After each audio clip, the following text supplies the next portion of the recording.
Boa noite, pessoal. Muito bom ter vocês aí para nossa aula de grego koiné. Estamos aí mais um sábado animado aqui para a gente estudar grego. Claro, como não seria diferente, né? Afinal, sábado à noite é dia de estudo de grego koiné. Não é isso, professora Suzy? É isso aí, boa noite a todos, sejam bem-vindos. Hoje é dia de falar grego, exatamente. É assim que começa. Um sábado animado é assim, sábado com grego koiné para você. Só, E hoje a gente vai tá falar sobre faltando, verbos. só tá Oi? faltando você cantar de novo, né, professor? Olha, será? Eu acho que os alunos até sumiram um pouco depois que eu cantei. Eu acho que é melhor eu ficar sem essa parte Não, especial aí. Mas quem então sabe vamos lá. a gente guarda uma surpresa aí para uma outra hora.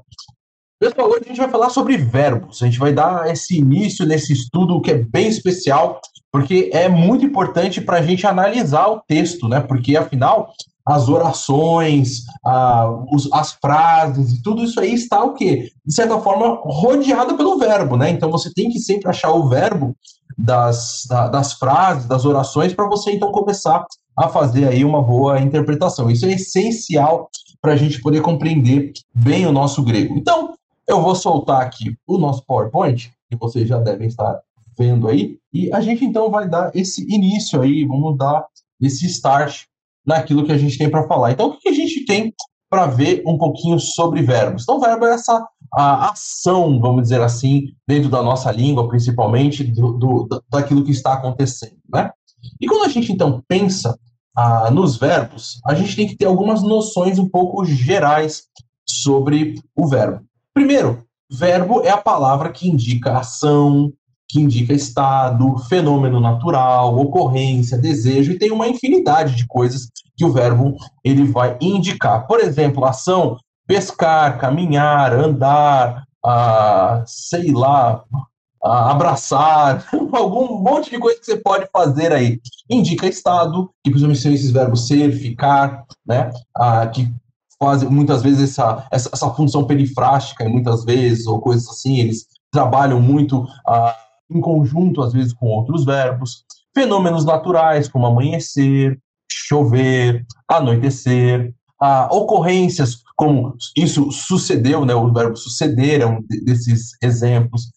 Indicam também desejo pessoal, como eu almejo algo, eu quero algo, eu desejo algo. Então você tem esses verbos desejar, almejar, querer, como esses verbos que indicam essa relação. Então você percebe que o verbo é essa palavra que vai indicar alguma coisa que está relacionado ou a estrutura, às vezes de certa forma, da nossa frase, né? E como que a gente divide esse estudo? Como que a gente vê o verbo? O verbo ele tem aquilo que nós chamamos de tempo, de modo, de voz, pessoa e número.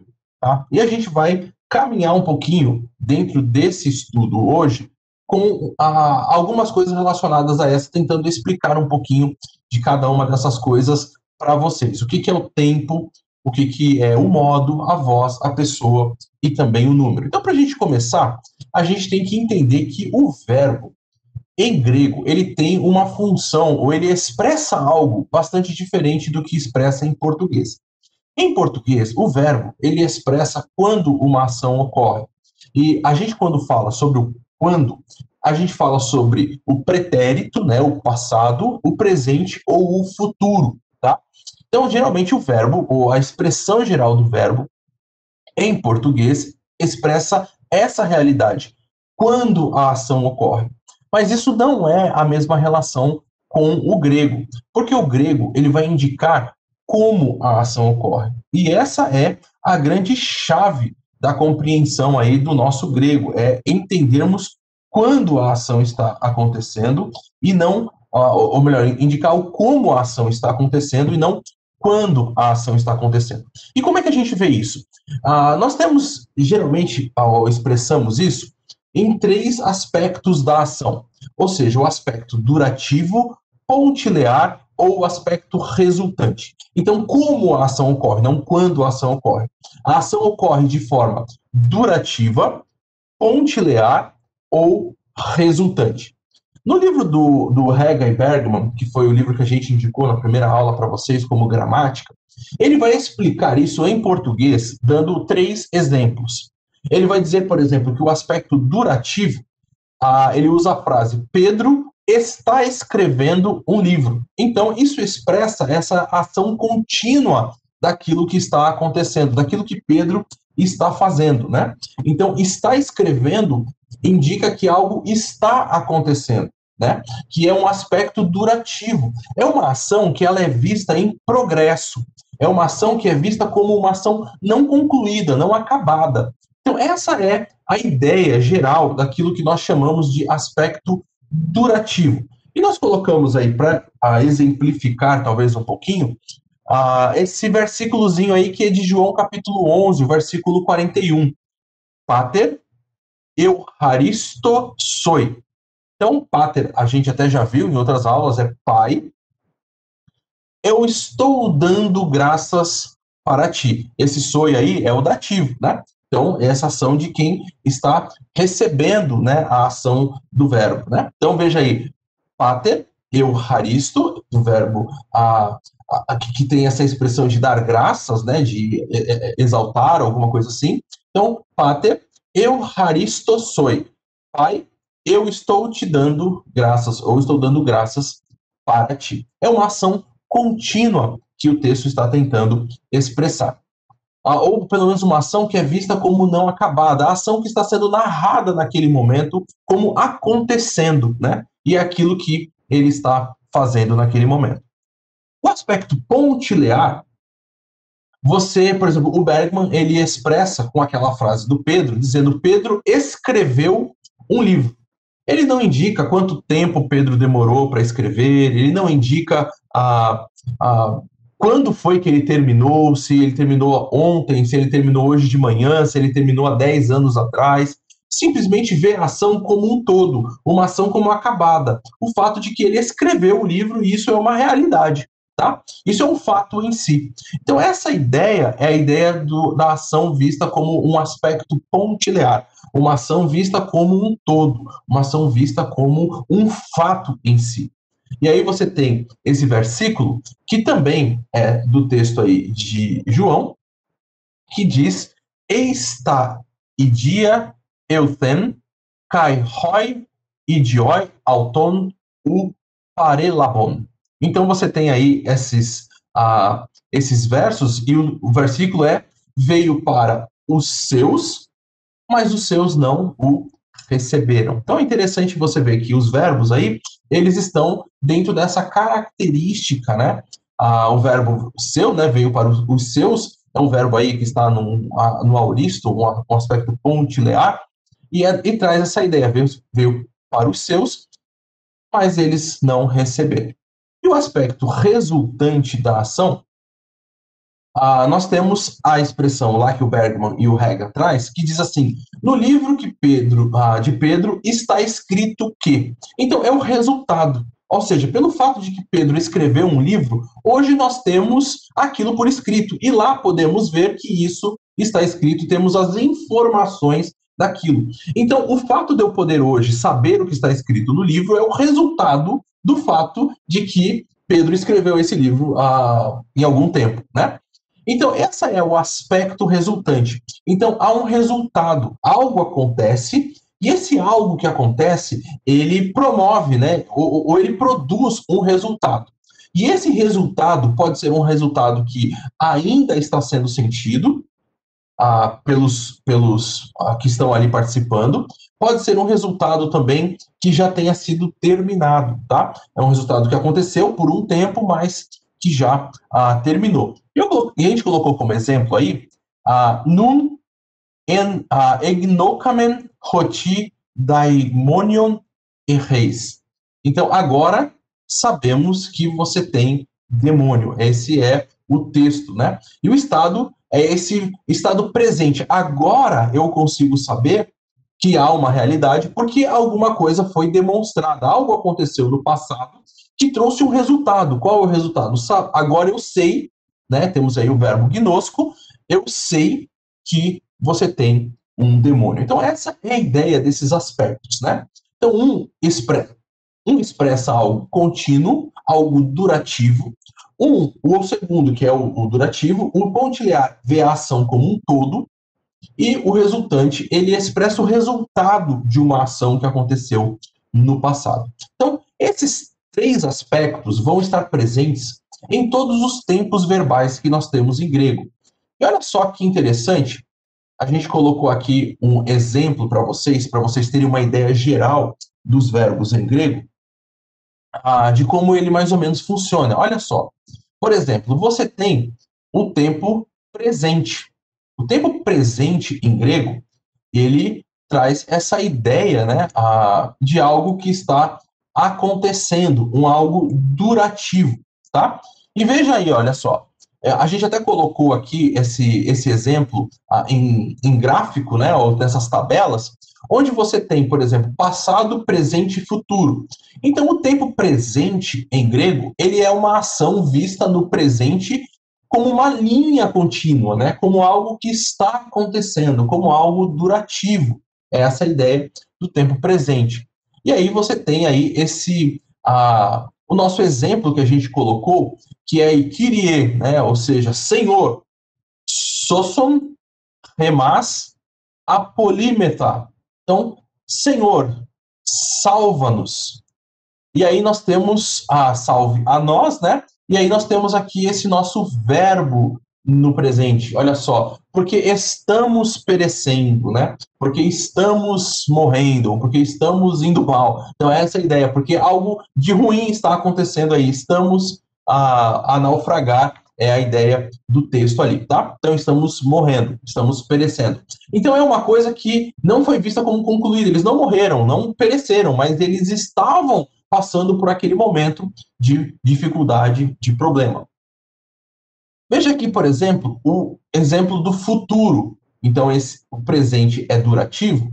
O futuro, ele pode ser tanto pontilear, veja essa ideia de um ponto, como também durativo, como também algo que pode ser contínuo. Ou seja, o futuro em grego pode, ao olhar para frente, dizer que algo vai acontecer, ou que no futuro algo estará acontecendo, algo será uma rotina, vamos dizer assim, algo terá um progresso.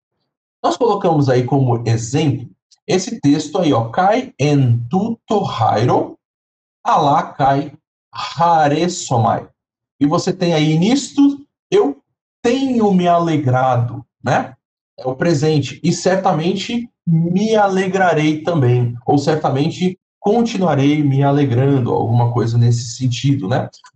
Tendo para o futuro. Então, o primeiro verbo aqui, que é o verbo hairo, ele está no presente, então eu tenho me alegrado, e o segundo, haressomai, está no futuro, ou seja, e eu continuarei, ou certamente me alegrarei no futuro, ou seja, esse estado de contínuo agradecimento, de contínua alegria, ela vai permanecer. Depois nós temos o imperfeito. O imperfeito, ele vai expressar essa ação, que é uma ação contínua, mas no passado. Então era algo que no passado acontecia, foi visto como em desenvolvimento, mas isso olhando para o passado, tá? Então veja aí o nosso exemplo que a gente colocou.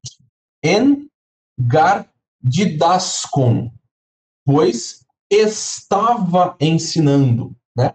Então, estava ensinando, era uma coisa que ele estava realizando. Então, por um período de tempo, sem indicar quanto tempo demorou, se foi curto, rápido, se durou meses, ele simplesmente diz que no passado essa ação de ensinar era uma ação que estava acontecendo ali dentro do nosso texto. Depois nós temos o auristo. O que vai ser a ideia do auristo? O auristo é esse tempo que é visto de uma forma pontilhar. É visto como um todo, é visto ali dentro desse fato narrado em si. Olha que interessante o nosso versículo aí, ó. Esigesen de pan to pletos, ou pletos, né?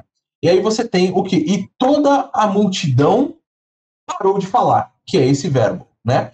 Então, a ação de parar de falar é vista como um todo. Se foi parando de pouquinho, ou se todo mundo viu aquele negócio, é simplesmente a situação que é narrada como um todo. Olha, o pessoal, estava todo mundo falando e de repente A ação de parar, ela se encerrou.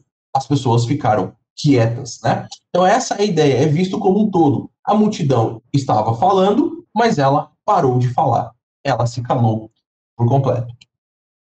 E aí nós temos também o tempo que é chamado de tempo perfeito em grego. Qual a ideia do tempo perfeito? Olha só que interessante aqui, ó. Você tem algo que aconteceu no passado, por isso que aqui na tabelinha do passado você tem a ação pontilear. Só que essa ação do passado, ela resultou em algo que está acontecendo. Então, na perspectiva daquela pessoa que está falando naquele momento, do escritor do livro, as ações, ou o resultado da ação, daquilo que aconteceu, ainda é sentido, ainda é visto, tá? Então, veja só, o nosso versículo, que é talvez um dos versículos mais conhecidos aí, né? Ho Jesus eipen tetelestai. E aí você tem essa ideia, Jesus disse, está consumado, né? Então veja só que interessante, porque esse verbo é um verbo no perfeito. É algo que aconteceu, mas que produz resultados para o futuro. E depois a gente tem aquilo que é chamado de mais que perfeito. Qual que é a diferença do perfeito para o mais que perfeito? É que você tem uma ação que aconteceu, que se iniciou, que é o stop, né, o start, perdão, dessa realidade, e que os resultados dessa ação foram vistos por um tempo, mas que cessaram depois, tá? Então, o versículo que a gente colocou aí, Johannes ho baptizon egegestai, egegertai ek necrom. João Batista ressuscitou de entre os mortos, né? Ou dos mortos. Então, essa questão de ressuscitar foi algo que levantou, né? E aí teve um aspecto contínuo, mas que, da perspectiva ali de quem está vendo, foi encerrada, tá? Então, João Batista ressuscitou de entre os mortos. Você tem esse aspecto que houve algo, esse algo produziu um resultado, mas o resultado não é mais sentido ou não é mais visto dentro daquela perspectiva. Então, só para a gente fazer uma revisão, veja só. O presente tem essa ação durativa, no presente, essa ação contínua, né? Muitas vezes, até mesmo, nós, em português, acabamos até traduzindo como um gerúndio, porque colocamos essa ideia do está acontecendo, né? Pedro está escrevendo um livro. Então, essa ideia de algo durativo. O futuro, ele pode expressar tanto algo pontilear, quanto também durativo no futuro, tá? Então, algo que vai ser visto como um todo, ou algo que vai ser visto por um tempo, né? Com um progresso, uma continuidade no futuro. O imperfeito é um aspecto durativo, só que visto no passado. Então, uma ação que era costumeira, uma ação que era corriqueira, uma ação que estava em progresso, acontecendo no passado. O auristo é visto como um todo, pontilear, né? Ele é uma ação vista como um todo, um fato em si. Geralmente a gente traduz isso também no passado, em português. O perfeito, algo aconteceu e esse algo que aconteceu produziu resultados, que são resultados que estão aí ainda em vigor, ainda acontecendo. E o mais que perfeito, você tem essa ação que também começou e que produziu algum resultado, um resultado que demorou, perdurou por um tempo, mas que se encerrou dentro da perspectiva do autor daquele momento, tá? Então, esses são os tempos verbais, tá? Presente, futuro, imperfeito, auristo, perfeito e mais que perfeito. Esses são os tempos que a gente tem em grego. E veja, a grande questão não é quando, mas como foi a forma, né? O como aconteceu essa ação que está sendo narrada. Mas não só de tempo vive o verbo hebraico, ele também tem os modos. E o que são os modos? Os modos, nós temos o indicativo, o subjuntivo, o imperativo e o optativo. Então, nós temos aí esse optativo, que é uma coisa diferente daquilo que a gente tem em português. O que expressa um verbo no modo indicativo? O verbo no modo indicativo expressa uma declaração feita com certeza, com segurança. Pedro está escrevendo o livro. Então, é uma convicção, ó, é isso que realmente está acontecendo. Então, o modo indicativo vai dar essa convicção do texto. O subjuntivo vai dar uma probabilidade, uma incerteza, uma dúvida. Será que Pedro está escrevendo o livro? Não. Que Pedro esteja escrevendo o livro. Né? Então, veja, é uma ideia de um subjuntivo, né? É uma ideia de uma declaração feita de uma probabilidade, mas não de uma convicção, de uma segurança, de uma certeza daquilo que está sendo falado. Temos também o imperativo. O imperativo ele vai dar ordem, proibição, né, coisa positiva, negativo, faça isso ou pare de fazer isso. Mas também pode indicar uma exortação, que isso aconteça, né, essa ideia de que de um empurrar para que aquela coisa passe a acontecer, né? E o optativo é uma forma remota de expressar um desejo. Geralmente, ele é visto mais não só de uma probabilidade, uma incerteza, uma dúvida, mas da perspectiva do autor que está escrevendo, ele vê com muita impossibilidade até mesmo que aquilo realmente aconteça. Então, esse é um modo verbal do grego que a gente tem aí, que a gente precisa entender essa compreensão, né? Então, o subjuntivo ele já expressa uma probabilidade ou incerteza, mas com um pouco mais de segurança ou de garantia que aquilo possa acontecer. O optativo é uma forma mais remota de expressar esse desejo. Agora, quando a gente pensa na voz, pessoa e número, o que a gente tem? A gente tem aquilo que a gente chama de voz ativa, de voz passiva e voz média. Isso é basicamente a mesma coisa que a gente tem em português. A questão é que em português a gente chama de voz reflexiva a voz média, né? Então, o que é a voz ativa? É quando o sujeito realiza a ação que o verbo está propondo. A voz passiva é quando o sujeito sofre a ação do verbo. E a voz média é quando o sujeito ele realiza e sofre a ação ao mesmo tempo, né? Então, eu mato, eu sou morto ou eu me mato, né? Então eu realizo a ação e sofro a ação ao mesmo tempo. Então essa é a ideia de voz ativa, voz passiva e voz média. Em relação ao número, a gente tem singular e plural, e a pessoas é a mesma coisa que em português, primeira, segunda e terceira, do singular e do plural. E aí, em relação a essas pessoas, nós temos a primeira pessoa do singular é ego, a segunda pessoa do singular é su, a terceira pessoa do singular é autós, re, ó. Por que autós, re, ó? Porque vai depender de como ele está lidando aí, se é algo no masculino, feminino ou neutro, né? Então, autós masculino, autê feminino e ó e autó é o neutro, que daí então vai ser ele ou ela, tá? E nós vamos ter o plural dos pronomes. Então, remeis é nós, primeira pessoa do plural, rimeis é vós, segunda pessoa do plural, e depois nós temos o autói, autai, autá, que vai ser a mesma coisa da terceira pessoa do singular, agora no plural. Então, são eles ou elas, dependendo aí se é masculino, feminino ou o neutro também, tá? Então, essas são as nossas características do verbo. Então, o que a gente tem aí no verbo? O verbo tem essa função de expressar o como a ação ocorre e não quando a ação ocorre.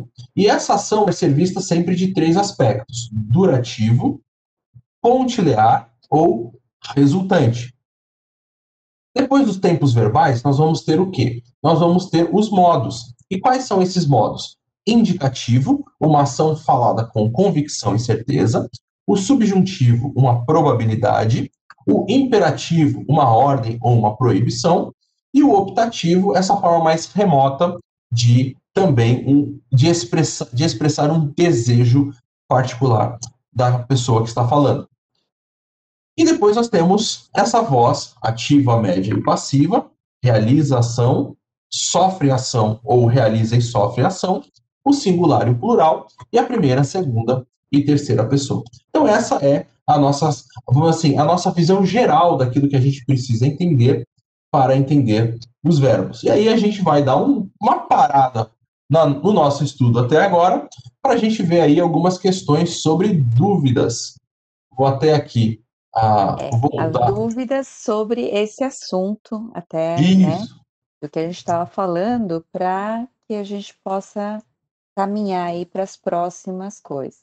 Já tem uma dúvida aqui, professor, que é a pergunta sobre, a diferença básica entre os tempos perfeito e o mais que perfeito. O seu áudio fechou. pronto. Agora está aberto de novo, desculpa. Então, o tempo perfeito, ele vai ter essa ação que começa, né, o start, e na perspectiva daquele que está falando no momento, do autor, essa ação ainda é sentida, ainda é vista. No tempo mais que perfeito, esse resultado da ação já cessou.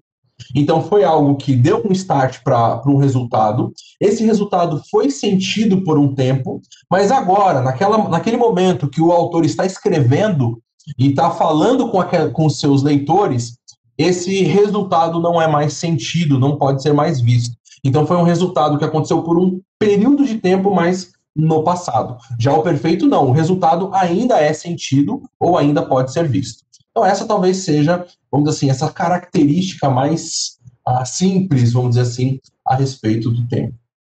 Isso aí. E a questão da voz média e passiva, são 2 vozes diferentes, né. Isso. Então nós temos isso no português, não é? Dá um exemplo aí para professor. Então, a gente tem, aqui no português, a gente chama de voz reflexiva, nós chamamos de ativa, a passiva e reflexiva. Então, o que, que é a passiva? A passiva é quando o sujeito sofre uma ação. Então, como eu dei o exemplo, por exemplo, do verbo matar, né? Então, no verbo matar, eu sou morto. Isso é uma voz passiva. Ou seja, eu não fiz nada, eu simplesmente sofri a ação de morrer, de ser matado por alguém. Agora, pode ser que eu faça a ação e ao mesmo tempo sofra a ação, que em português nós vamos chamar de voz reflexiva, que é eu me mato. Então, eu realizo a ação de matar e ao mesmo tempo sofro a ação de morrer. Então, quando você exerce a ação e ao mesmo tempo sofre a ação, então isso é a voz média. Então, na voz passiva, eu só sofro a ação, e na voz média, eu realizo a ação e sofro a ação também.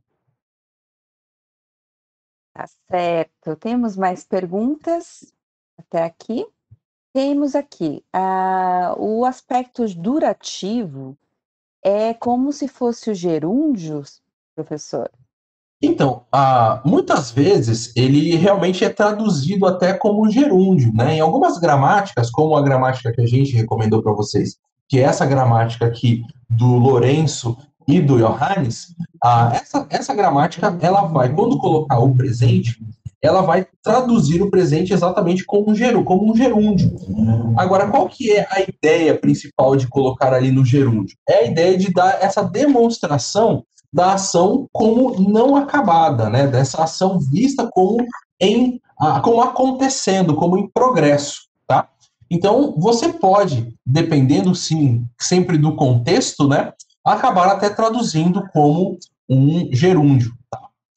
Geralmente, até, por exemplo, quando eu dou aula, né, e os alunos têm que fazer os exercícios e tudo, eu geralmente peço que eles traduzam, colocando exatamente, às vezes, no gerúndio, para eles terem essa noção de que a ação é uma ação vista como durativa, tá? Então, isso ajuda bastante para a gente, no nosso português, que está acostumado com o presente, passado e futuro, e não com esse aspecto da ação, às vezes ajuda bastante a gente a ter, a nos voltarmos para essa realidade, né? Nos voltarmos para a ideia de que é uma ação durativa. Sim, e também pode ser algo habitual, né, uma coisa que a gente faz, por exemplo, todos os dias, como no Sim, português também. Mas no português o foco sempre está no tempo, né, como o professor falou desde o início, e no grego não, o grego está no como, né, no modo como essa ação é feita, ok? Então, é isso aí. Temos mais perguntas? Eu acho que desse tema só. Podemos então caminhar mais um pouco? Joia, eu vou compartilhar então aqui a tela de novo. Tá ok. Tá aí compartilhada. Então, vamos lá. Hoje a gente vai começar aqui a falar, claro, eu vou falar só da voz ativa, é só para a gente poder começar a pensar aí na questão, desse tempo, né. E, de repente começar a ler um pouco mais, com mais calma aqui, as frases, né. Vamos lá então. No presente do indicativo, nós temos aqui, lembrando, né, eu, tu, nós, vós, eles, como o, professor Julian passou agora há pouco.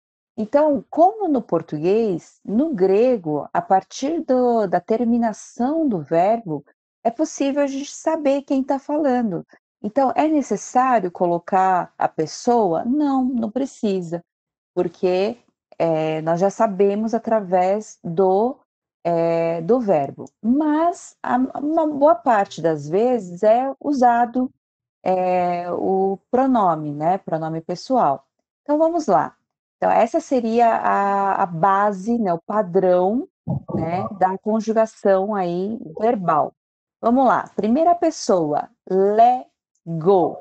E o que aparece aí nos léxicos, nos dicionários, né, sempre vai ser essa pessoa aqui. Então, os verbos que a gente fala são terminados em ômega, tá? Que um tipo de padrão, nós temos um outro tipo que nós vamos ver mais tarde. Mas Lego, então todos que nós conhecemos, Hairo, tá? Então todos terminam aí em ômega, tá ok? E é isso que aparece no dicionário. Lego. Então, nós já vimos esse verbo, né? Ele está no presente do indicativo e significa o quê? Eu digo, eu falo, eu estou falando, eu estou dizendo, né? Então, pode ser uma ação que está acontecendo agora, no momento, ou algo também habitual, durativa, como o professor falou. Então, legueis é tu.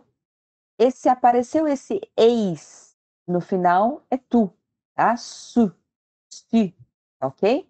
Si legueis, ok? Tu dizes, tu falas ou estás dizendo, ok? E leguei, na terceira pessoa, ele ou ela. Então, ele ou ela leguei, tá? Então, ele ou ela diz ou está dizendo. Então, o padrão para nós, né, como nós falamos, dizemos, né, aqui é omen, né, legomen, né, nós dizemos ou estamos dizendo. Da segunda pessoa do plural, é legete. Assim, a gente pode ver aí alguma semelhança, né, com o português, porque eu falo, tu falas, ele fala, nós falamos, né, vós falais, tá? Então, algumas coisas assim lembram um pouco o português, né? Legete. Então, legete é vós. Vós dizeis, vós falais, estáis dizendo, tá? E lego-se. Lego-se. Ou, dependendo do que vem depois, ele não pode terminar em i, né? Então fica lego-sim, tá? Lego-sim. Então, eles ou elas dizem ou estão dizendo. Então, para entender aí um pouquinho melhor, a gente vai ver, relembrar um pouco o substantivo, para a gente poder usar aí um pouco essas palavras, tá? Então, lembrando dos casos, né? Nominativo era aquele caso que é o sujeito da frase, né? Então, ho logos, e no plural, hoi logoi, tá? Hoi logoi. E aí no genitivo era do, né, do, então da palavra ou de palavra, tá ok? Então, tu logu, tá? Tu logu e ton logon. Ton logon no plural. Então, guardem isso aí porque a gente vai ver algumas frases aí. Dativo, o que que é o dativo? Era o objeto indireto. Era o logo, com iota subscrito, lembrem-se, iota subscrito, objeto indireto, dativo, que pode ser a, para, né? Ou com a palavra, tá? Então, no plural fica tois logos, tá? Tois logos, as, ou para as, com as palavras, tá? Ok? E o acusativo era aquele objeto direto, né? Então, ton logon, né? Que é a palavra, e tus logos, tá? As palavras. E aí tem o vocativo, né? Loge ou logoi, ok? Então, isso aqui foi para relembrar, para a gente poder conversar aí com as frases, através das frases, a gente perceber aí como é que a gente junta isso aí, né? Vamos lá, professora. De poucos em pouco, pouco em pouco. Então vamos começar aí, ó. Lego, tus logos. Então, Lego, essa terminação, eu, né? Então, eu é go, Lego. Então, eu falo ou digo. Tus logos era o plural de, né, as palavras, né, que era no acusativo. Então fica eu digo, vamos lá, as palavras. Como eu não preciso aí, né, do pronome, não tem necessidade de usar, fica só digo as palavras, tá ok? E agora, ó, agora aparece ton logon, ton logon. Que forma é essa mesmo, Dilian? Isso Ton aí é o logon. acusativo.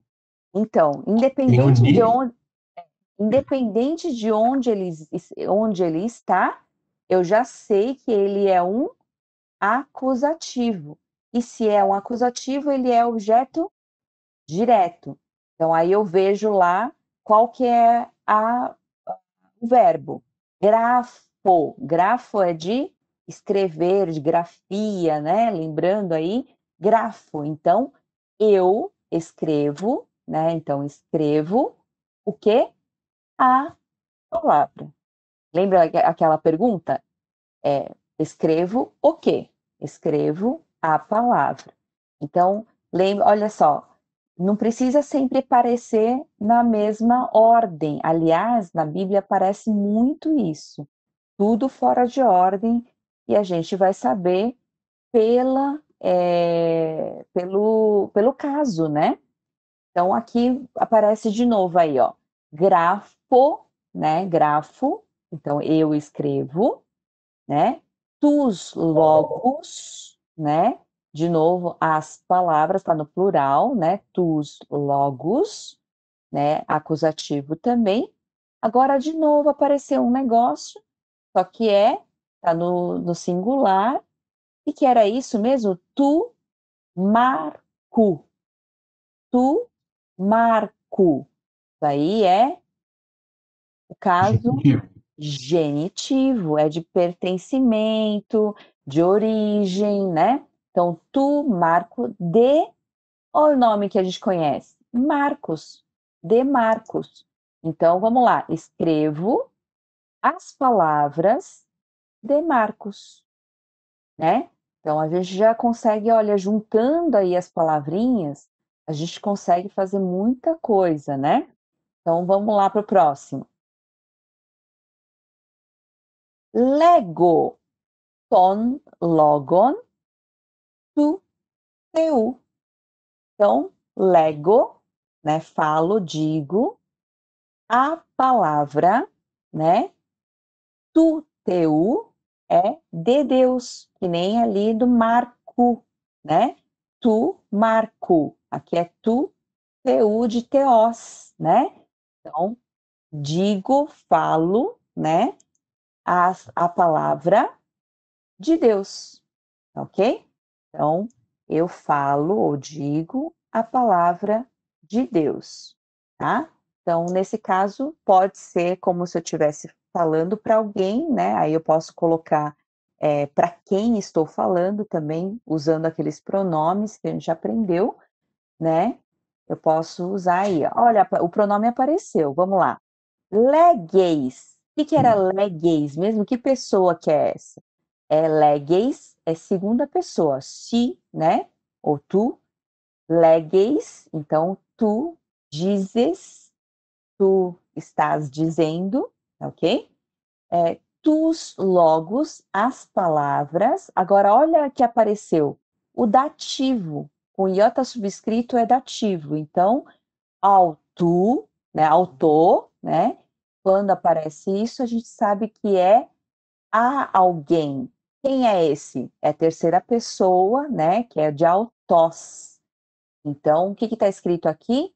Tu dizes, ou tu estás dizendo, as palavras.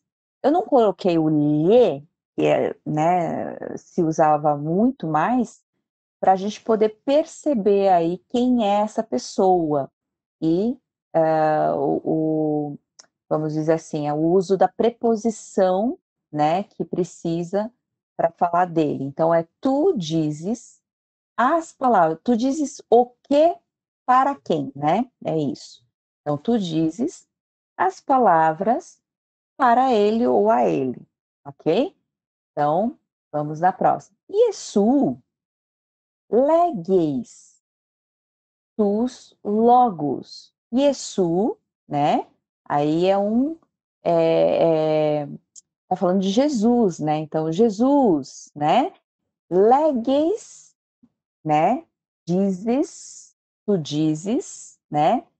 Tus logos, tá? Iesu, legues, tus logos. Então, Jesus, vírgula, tu estás dizendo as palavras, ok? Então, vamos para a próxima. Iesu, legues, autor, né? De novo apareceu a ele, né? Para ele, né? Tus logos, tu, teu. Então, juntamos aí tudo. Jesus, vírgula, tu estás dizendo, tu falas, tu dizes, né? A ele, para ele, né? Tus logos, né? As palavras de Deus. Aí a gente está usando quase todos os casos, né? Que nós aprendemos e formando aí frases. Jesus, tu estás dizendo a palavra de Deus a ele, né? E no português você pode colocar tanto antes quanto depois, ok? Vamos lá. Ho profetes grafei tus logos. Ho profetes, que era o profetes? Era o profeta, né? Grafei, então terminou em ei, é ele, né? Então, o profeta, grafei é de grafia, né? Escrever. Então, o profetes, o profeta, escreve a palavra, as palavras, desculpe. E aí, no próximo, Marcos, né? De novo aí o Marcos, que é mais fácil da gente perceber aí, é anagnoskei. O que é anagnoskei? Anagnoskei é ler, tá? Então, ele, Marcos, né? O Marcos, lê tus logos, as palavras, né? Tu profetu, do profeta, ok? Então, vamos passar para a próxima. Roi profetai, então agora nós temos roi, então roi é plural, profetai plural, então os profetas. Legusin, lembra que aparece, depende do que aparece depois, ele usa o ni, né? Então fica legusin, né? Hoi, profetai, legusin, tus logos, tu theu, kai, acuomen, tus logos. Então, os profetas, eles fazem o quê? Eles dizem, estão dizendo, né? O quê? As palavras de Deus, né? E nós, e cai, cai, aqui não tem o pronome, mas nós sabemos pela terminação, omen. Então, é a primeira pessoa do plural. Acuo é escutar, ouvir. Então, acuomen tus logos. Então, aqui nós já sabemos, os profetas falam, estão falando as palavras de Deus e nós ouvimos as palavras. Então, a gente está fazendo um trabalho aqui de fazer quase que literalmente, né? E depois, para o português, a gente precisa dar uma melhoradinha, né? Então, às vezes, por exemplo, como a gente falou do lhe, usar o, né, no lugar de a ele, né? Então, essas coisas vão ser feitas depois. Então, é um processo aí de tradução. Inclusive, o professor Saião tinha já feito esse, né, falou no hebraico, desse processo de tradução, e temos uma live também falando do processo de tradução da Bíblia. É bem interessante, né? Se vocês puderem aí procurar no nosso canal e dar uma olhada. Vamos lá, nós temos mais um pouquinho de vocabulário, né? Agora, se vocês vão ver aí, é sempre terminando em ômega, né? Então, vamos lá. Ago. O que é ago? Ago é eu vou, eu guio, eu conduzo, né? Então, é assim que aparece no dicionário. Sempre é na primeira pessoa do presente do indicativo, ok? Acuo. Acuo, que é, eu acho que uma das palavras principais da Bíblia, seja do Novo Testamento como do Antigo Testamento, quando o principal, por exemplo, para os judeus, né, ainda hoje é Shema Israel, né? Então, ouçam, ó Israel. Então, Deus sempre fala da questão de ouvir, e ouvir quer dizer muito também dessa mentalidade hebraica, é obedecer. E é do mesmo jeito, apesar de ser no grego, ele é usado desse jeito, tá? Então, acuo pode ser eu ouço, mas nesse sentido de ouvir e obedecer, viver, né? Entender. Então, é para valer, né? Então, não é só ouvir de um lado e sair do outro lado, né? Então, balo. Balo é eu jogo, eu lanço, né? Balon, parece um balão aí, então mais fácil da gente lembrar, né? Blepo. Blepo, blepo é eu vejo, eu contemplo, né? Então, blepo, tá? Gnosco. Gnosco é um pouquinho mais fácil para a gente lembrar, né? Gnóstico, né? Coisas assim, a gente acaba lembrando. É de conhecimento, conhecer. Eu venho a conhecer, como é um verbo, conheço, sei, compreendo, reconheço, também pode ser. Gnosco, tá ok?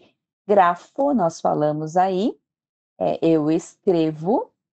Didasco, didasco, eu ensino, didasco, né? Eu ensino. E eurisco, eu acho, tá? Eu encontro, ok? E telo, telo, eu desejo, eu quero, né? Ah, eu queria, telo, tá? E Lego, nós já falamos, eu dizer, né? Eu digo, eu falo. Luo. luo. Tem dois aí diferentes, né? Lo-uo, tá? E o outro é luo. Então, luo, que é lavo, tá? Quando ele vira na voz média, que é eu, para mim mesmo, por exemplo, eu me banho. Eu tomo banho, né? Vamos dizer assim. Luo ou lio, tá? É desatar, soltar, pode ser libertar, tá ok? E também é usado aí de vez em quando como destruir, tá? Eu destruo, tá? Sotso, tá? Aquele de soteriologia, né? Sotso é o verbo salvar, o verbo libertar, né? O preservo, livro, curo. E olha que interessante, uma palavra só, que é essa soso, pode significar tudo isso. Por isso que às vezes uma ou outra tradução valem. Depende do contexto, depende do que está falando, tá? Pilaço, tá? Eu guardo. Jairo, como o Dilean já falou, Jairo, eu me alegro, eu me regozijo, né? E aí um verbo que a gente vai ver muito, a gente já viu algumas vezes, em mim. Você não pode esquecer mesmo, porque aparece demais, né? Aparece 2.461 vezes, né? Então, eu sou, eu estou. Às vezes, ele pode significar eu existo, tá? Então, acontecer e haver às vezes, tá ok? Então, esse é o nosso vocabulário que vocês vão ter aí para poder estudar um pouco, né? E vamos lá. Nós estamos vendo aqui, já temos bastante pergunta de ler. Opa, Aqui tem uma pergunta interessante. Já ouvi de um tempo grego que tem efeito no passado, presente e futuro. O que que é isso? Ele aconteceu, ele acontece e continua a acontecer? Então seria o perfeito esse? esse aí é o nosso perfeitamente perfeito tempo. Esse é o tempo que tem essa questão. Algo aconteceu no passado, isso é sentido ou ainda é vivido, visto, vivenciado no presente e isso projeta para o futuro que isso vai continuar acontecendo, né? Que não é algo passageiro. Então essa é a ideia do perfeito. O perfeito ele tem essa questão de que o resultado daquela ação inicial ela não terminou. Aí é interessante. O que que a gente pode falar até do Evangelho, né? Que é um exemplo aí. O que que aconteceu? O amor de Deus foi derramado em nossos corações. Em Romanos cinco Mas, cinco diz isso, né? Então, o amor de Deus foi derramado. Então, ele não foi derramado e acabou, não é verdade? Ele isso aí. continua tendo o resultado, quer dizer, continua valendo hoje e vai continuar valendo para o futuro, né? Então, isso é bem interessante. Exatamente. Essa é a ideia do tempo perfeito. E essa é a garantia que a gente tem, inclusive, desse perfeito amor de Deus no perfeito. Exatamente. E seria aí, ó, por exemplo, na explicação de Pentecoste, a vinda do Espírito Santo, né? Será que é isso também? Aconteceu no passado, acontece e continuará acontecendo? Eu não sei, aí teríamos que pegar o texto aqui. O que Aí é já exatamente o tempo? Tem que, exatamente, a gente precisa dar uma olhada, fazer uma exegese aí, né? é, a gente teria que pegar o texto de Atos 2 aí e tentar entender qual que é a ideia aí que você está pegando, qual é o verbo que você, qual o versículo, né, que está se baseando, e aí a gente olhar o tempo verbal. E essa aqui é a nossa questão chave, tão legal do nosso estudar grego, né? Porque aí a gente tem como a possibilidade de olhar para o texto e poder fazer essa análise, né? Isso. É claro que tem muita coisa, né? A gente não vai, por exemplo, agora, aprendendo o básico do básico, não é possível ainda fazer isso, mas a gente tem muito ali muitos instrumentos, né, professor de grego? Você quer falar um pouquinho sobre esses instrumentos? Como é Tem. que a gente pode usar, por exemplo, a gente está aprendendo um negócio que é um grego koiné, que é o Uhum, grego que hoje não é falado, não é usado, né, como o grego moderno hoje. Então, o que que a uhum, gente faz? Como a gente usa isso para entender a Bíblia? A gente usa isso como um instrumento, né? Mesmo sim. porque a gente não vai sair falando. Então, a gente usa como um instrumento. Quais são aí as ferramentas que a gente tem disponível, Gilean? Joia. A gente tem algumas coisas que a gente pode aproveitar do para nos ajudar aí, vamos dizer assim, nessa questão de a gente poder olhar para o texto, ou olhar para toda essa realidade, né? Porque o que você pode comprar? É claro, você pode comprar um Novo Testamento grego. Isso é bom, mas ele não tem tantas ferramentas, ele é só o texto para você ler, e aí ele realmente exige que você tenha um pouco mais de compreensão ou de conhecimento. Agora, existem ferramentas que são ferramentas gratuitas, inclusive, que você pode adquirir, e aí com essas ferramentas você pode ter acesso, vamos dizer assim, ao texto, né? Então, uma delas é uma ferramenta chamada The Word, tá? The Word é um site. Eu vou colocar no nosso aqui para todo mundo, né? A, o link, se você quiser poder ter acesso ou pegar essa ferramenta, que é o The Word, tá? Então, essa ferramenta é uma ferramenta que você vai baixar um aplicativo para o seu computador, e aí você tem acesso, porque você daí você vai ter o texto grego inteiro, inclusive você pode deixar, por exemplo, o texto grego e o texto em português ali, um do lado do outro, né, para você poder ir acompanhando. E quando você coloca o mouse em cima da palavra, ele já te dá algumas informações, né? Por exemplo, essa questão, o tempo, modo, voz, pessoa, número, ele já te dá essas informações que já são bastante importantes, ou pelo menos já te ajuda bastante com isso. Tem um outro site, que é um site chamado laparola.net. Também vou colocar aqui para o pessoal. Esse site ele já faz aí até algumas coisas a respeito de algo um pouco até mais avançado. Ele te dá crítica textual, ele te fala onde tem cada manuscrito, ele tem, enfim, ele é bem mais completo. Mas ele também faz isso direto do seu navegador. Então você pode colocar o mouse em cima e ele começa ali a ver, né, onde as coisas estão acontecendo, quais palavras, qual é o caso, qual é o para os substantivos, adjetivos. Então ele já vai te dando algumas dessas informações. E nós temos também um programa que é um programa que daí é um pouquinho mais robusto, vamos dizer assim, né? É algo um pouquinho mais para quem realmente está ali no vai pegar no batente, vamos dizer assim, né? Que é o software chamado Logos, né? Então, o software do Logos, ele é um software bastante completo, que ele faz realmente muita coisa. Você tem ali a minha biblioteca do Logos tem aí, sei lá, mais de 3.000 livros, todos eles já indexados, e tudo. Então ele não faz só essa parte, mas ele também tem essa parte que é a parte básica, né, de você poder colocar o mouse em cima e poder ver aí alguma coisa. Eu acho que eu posso até aqui, Suzy, de repente até mostrar alguma coisinha, não sei se tem. Deixa eu só Tem passar mais alguns aqui. Eu tá. tenho aqui também um que chama-se Bible Hub, né? O Bible Isso, Hub também é algo bem interessante, né? Assim, a questão é que a maioria dessas ferramentas estão em inglês, tá?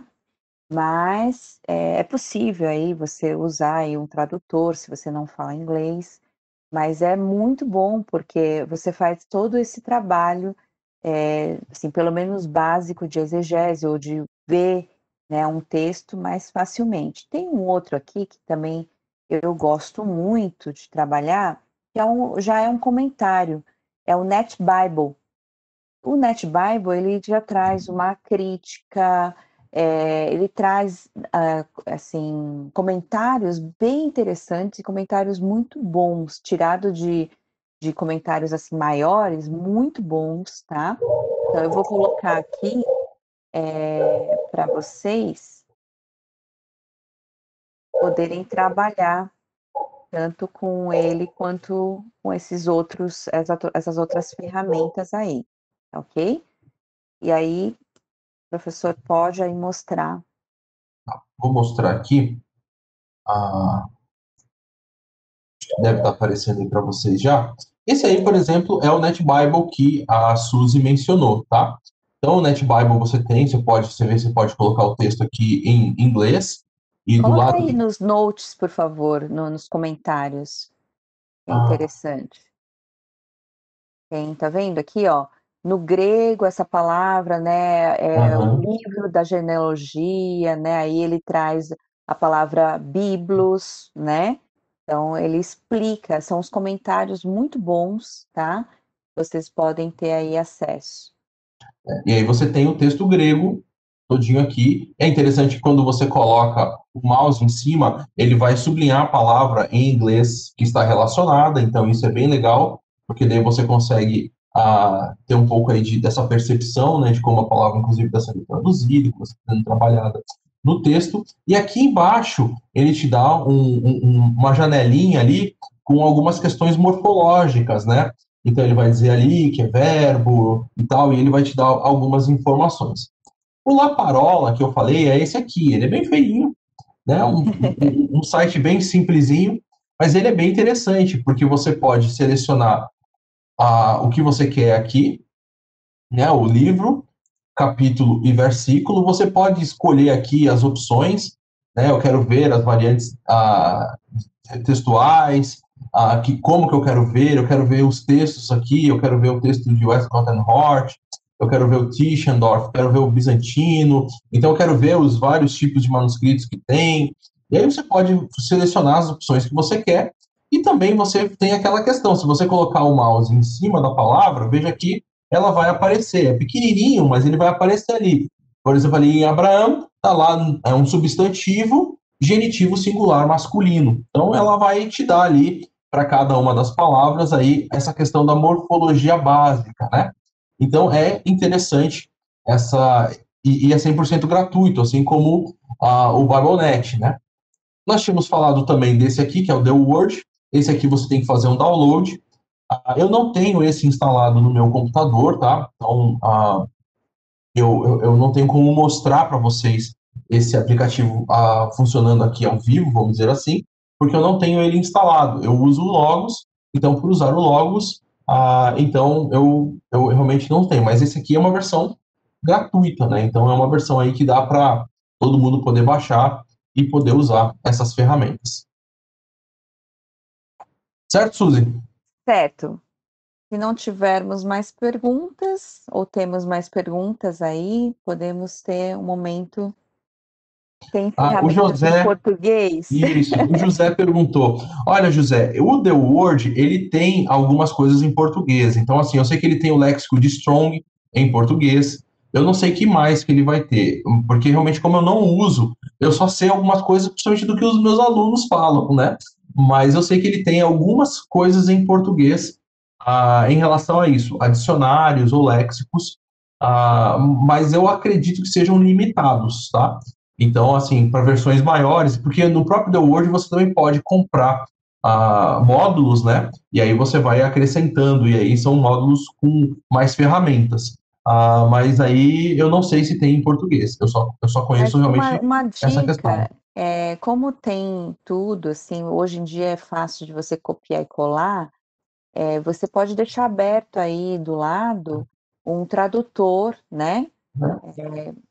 de sua preferência, e você pode colocar no tradutor, talvez não seja, assim, perfeito, mas vai dar para entender, né, pelo menos ter aí alguma coisa mais do que a gente pode ter, né, acesso, né, Uhum. tem, pelo menos algum acesso, né. Então, vocês podem trabalhar desse jeito, é uma forma que meus o pessoal usava, né, para poder, trabalhar. É isso aí. Mais algum tem o pessoal falando: "Ó, o The Word é muito bom, né, porque Uhum. tem muito material em português pelo jeito, né". Sim. Eh, Ele tem inclusive uma página do The Word em português. Você pode colocar The Word Brasil, acho que é alguma coisa assim, e eles têm módulos lá e coisas para o Sim. português, tá? Eu realmente, como eu falei, eu não uso porque eu uso o Logos, né? Então, Uhum. ah, e ele também não tem versão para o meu computador, né? Uhum. Então, é uma outra dificuldade que eu tenho com o The Word, mas é uma boa Uhum. ferramenta, eu acredito que vocês podem usar.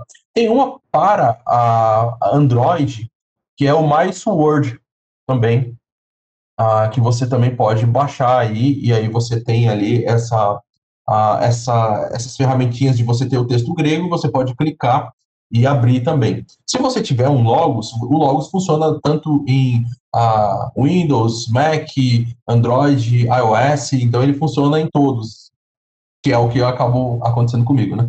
Ó, o Luiz está dando aqui uma dica, que é só ativar o tradutor da página, não precisa nem você copiar e colar, né, é É. possível fazer isso, então, hoje em dia facilitou muito, né. Que mais? A questão do léxico do Strong, ou de Leão, pergunta é, se é um bom léxico.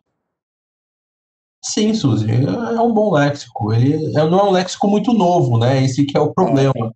é Ele é um léxico mais antigo, antigo, né? isso. Ah, então, assim, ele é histórico até. Ele está em todas as ferramentas, só para a gente É, saber. É bom porque, assim, pelo menos você tem um acesso, você vai ter uma ideia. Agora é bom a gente ter bons dicionários, né.